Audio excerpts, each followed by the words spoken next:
2000 жылдың 7 қарашасында Астана қаласының кәсіподақтар кеңесі құрылды.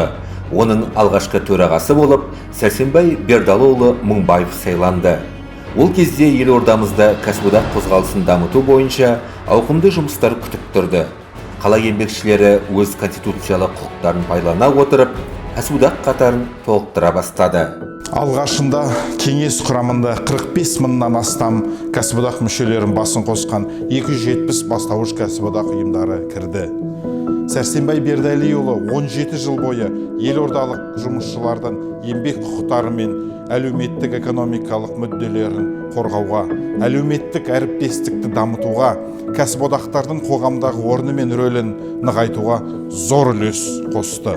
Оның бастамасымен Қазақстан кәсіподақтарын музейі ашылып, кәсіподақтарға байланысты аса құнды тарихи құжаттар мен жәдігерлер жарияланды. Сонымен қатар кәсіподақтар қызметкерлерінің анықтама сөздігі шығарылды. Өткен 20 жыл ішінде елорданың кәсіподақтары кәсіподақ қозғалысын әрі қарай жандандыруға, әлеуметтік әріптестікті дамытуға, кәсіподақтардың ынтымақтастығын нығайтуға, құқықтық кепілдіктерін қамтамасыз етуге және халықаралық ұйымдармен байланысын күшейтуге бағыттады. Осындай көптеген іс-шаралар 2017-2020 жылдар аралығында Астана қаласы кәсіподақтар орталығының төрағалық қызметін атқарған Тастанбек Құтжанұлы Есентаевтың уақытында да көрініс тапты. Тастанбек Құтжанұлы кәсіподақтар саласындағы қызметінде жұмыскерлердің әлеуметтік құқығын қорғаумен қатар, олардың салауатты өмір салтын ұстануына, жалпы ұлт саулығын нығайтуға қажырлы еңбек етті. Оның тікелей бастамасымен елордамызда салауатты жұмыс орындары бағдарламасы енгізілді. Дүниежүзілік денсаулық сақтау ұйымы өкілдерінің қолдауымен осы бағдарламаны жүзеге асыру үшін әлеуметтік әріптестерге оның маңыздылығын түсіндіруге аянбай тер төкті.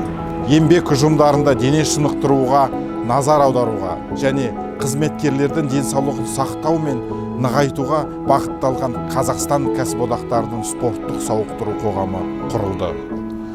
Қазіргі уақытта жұмыс орындарында дене шынықтыру топтарын ашу жөнінде кездесулер ұйымдастырылып, жұмыс берушілер салауатты жұмыс орындары бағдарламасына қолдау танытуда.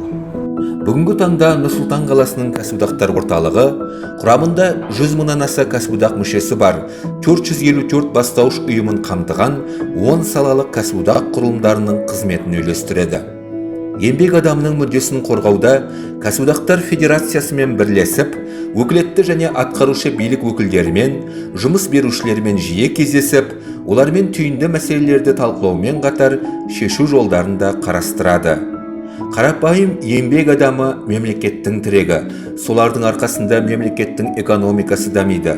Жаңа зауыттар жұмыс істеп, жаңа техника мен технология іске қосылады. Жұмысшылардың әлеуметтік тұрмыстық жағдайы төптеп келгенде қазақстандықтардың өмір сүру деңгейінің көрсеткіші болып табылады. Еңбек адамының әлеуметтік экономикалық мүддесін қорғау әрдайым кәсіподақтардың басты назарында.